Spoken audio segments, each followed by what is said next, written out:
अस्सलाम वालेकुम फ्रेंड्स। या तो मार्केट में एक नया एआई आ चुका है जिसके बारे में हर जगह चर्चा हो रही है, जिसको Devin the first AI software engineer कहा जा रहा है। अगर आप में से किसी को नहीं मालूम तो मैं थोड़ा सा बता दूं कि डेविन एआई क्या है। जिस तरह आपने चैट जीपीटी के बारे में सुना है वो एक एआई है, तो बिल्कुल इसी तरह ये भी एक एआई है, लेकिन चैट जीपीटी से कई ज्यादा अपडेटेड है। अब चैट जीपीटी पे क्या होता है कि हम उसको कुछ कमांड देते हैं, वो रिटर्न में हमें कुछ लाइंस ऑफ कोड देता है। कई मरतबा क्या होता है कि वो कोड आउटडेटेड भी होता है, उसके अंदर काफी सारे एरर्स भी होते हैं। जब हम उसको अपने कोड एडिटर के अंदर रन करते हैं तो कई और भी मसले होते हैं।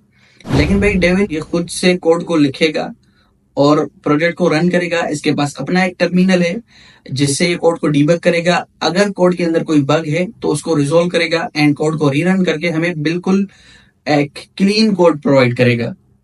और इसके अंदर एक और बहुत अच्छी चीज है जो पर्सनली मुझे बहुत अच्छी लगी, जो कि चैट जीपीटी के अंदर नहीं थी। मैं सोचता था कि इस तरह होनी चाहिए लेकिन उसके अंदर नहीं थी। तो इसके अंदर अपना एक वेब ब्राउजर है। ये क्या करेगा कि अलग अलग वेबसाइट्स पे जाके चीजों को सर्च भी करेगा, खुद से चीजों को लर्न करेगा और ये डेटा से लर्न करता है। लोग जितना इसको यूज करेंगे ये इतना अपने आप को एफिशिएंट करता जाएगा, सीखता जाएगा और स्मार्ट बनता जाएगा। अब इतना सब कुछ करने के बाद डेवलपर्स के जहन में ख्याल आता है कि भाई जब सब कुछ डेविन ही करेगा तो फिर हम डेवलपमेंट क्यों सीख रहे हैं, क्या कहीं हमारी जॉब तो खतरे में नहीं है।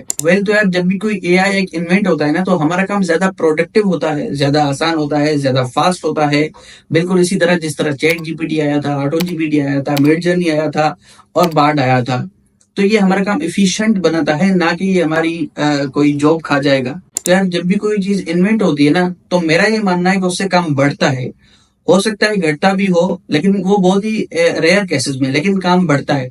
आप ही बताओ, जब कंप्यूटर आया था तो कितने लोगों की जॉब्स गई थी, कहाँ से गई थी, आपको मालूम भी नहीं है। ठीक है, लेकिन आज हजारों करोड़ों लोग आईटी सेक्टर के अंदर जॉब्स कर रहे हैं सिर्फ इसी कंप्यूटर के आने की वजह से। आप ही बताओ कि कैलकुलेटर के आने से कितने मैथमेटिशियंस की जॉब चली गई थी। या फिर जब टेस्ला ने ड्राइवरलेस कार बनाई थी तो कितने लोगों ने ड्राइवर्स को फारिग कर दिया था कि भाई अब हम खुद से ऑफिस जाएंगे, तुम्हारी कोई जरूरत नहीं है।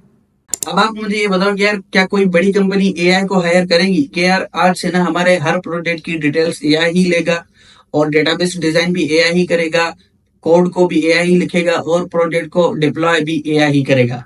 Absolutely not. यार देखो, सॉफ्टवेयर बनाने का ये मतलब नहीं होता कि उसका कोड लिखा जाए, उसे ह्यूमन क्रिएटिविटी की जरूरत पड़ती है। यार देखो, कभी कभी ना हमारे पास ऐसे क्लाइंट्स आ जाते हैं जो उनके पास कोई भी डिटेल्स नहीं होती अपने प्रोजेक्ट की, कोई भी रिक्वायरमेंट नहीं होती।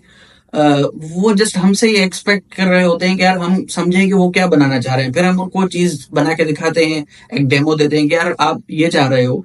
फिर वो हमें कोई गाइड करता है, तब जाके एक उनकी जो है वो हम समझ पाते हैं कि यार उसके जहन में क्या चल रहा है। एआई अभी उस लेवल पे नहीं है कि इंसान के जहन में क्या चल रहा है वो उस बात को समझे, फिर उसके हिसाब से जो है वो कोड लिखे। या तो शुरू शुरू में ना हमें भी बड़ा खौफ होता था कि यार कभी ऐसा हो जाए कि कोई अचानक से एक रोबोट आ गया और वो कह जाए कि भाई अब तो मैं कोडिंग करूंगा, तुम्हारी कोई जरूरत है नहीं। तो शुरू में हमें भी खौफ लगता था, लेकिन फिर आहिस्ता आहिस्ता हम चीजों को समझ गए कि भाई ये कोडिंग करना एआई के बस की बात नहीं है कि आ जाए और सारा दिन बैठ के कोड करे। इसमें घबराने वाली बात बिल्कुल नहीं है। आप डेवलपमेंट सीखते रहिए, कोडिंग करते रहिए। अगले 10-20 सालों तक तो ये बिल्कुल भी अपने जहन में नहीं लाए। फिर देखा जाएगा क्या हो रहा है। तब तक चीजें बहुत सारी चेंज हो चुकी होंगी और हम भी कहीं ना कहीं अपने आप को बहुत अपडेट कर चुके होंगे।